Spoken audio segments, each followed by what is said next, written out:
இங்கே பரிசை கொடுத்த பொழுது விநியோகத்திலிருந்து தொடங்கி கலைஞரிடம் வந்தார்கள். அந்த நுணுக்க அந்த மனோபாவத்தை நான் எண்ணி எண்ணி வியக்கின்றேன். முன்பெல்லாம் கலைஞர்களுக்கு கொடுத்துவிட்டு பிறகுதான் விநியோகத்தை அழைப்பார்கள், பட கொட்டையின் சொந்தக்காரரை அழைப்பார்கள். இங்கே அப்படி அல்ல. கலைஞர்களை எப்பொழுதும் மக்களுக்கு அறிமுகமானவர்கள், படத்தின் மூலம் அறிமுகமாக்கப்படுகின்றவர்கள்.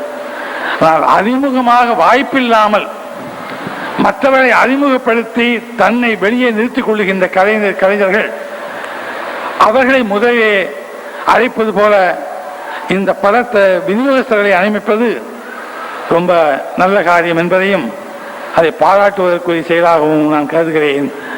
இந்த பட தயாரிப்பாளரையும் அதற்கு ஒத்துழைத்த பாக்யராஜ் அவர்களை நான் மனமாற பாராட்டுகின்றேன். பாக்யராஜ் அவர்கள் இங்கே ஒரு 40 பேர்களுக்கு தன்னுடைய வேலை செய்த நண்பர்களுக்கு மோதிரங்கள் கொடுப்பதற்கு தயாரித்து வைத்திருக்கின்றார். அதை ஒரு 4-5 பேருக்கு தான் கொடுத்தார். அடக்கம் அமரருள் உயிக்கும், அது சரிதான். இப்படிப்பட்ட அடக்கம் தேவையில்லை. இது ஒரு நிரந்தரமான நினைவுக்குரிய நிகழ்ச்சியாகும்.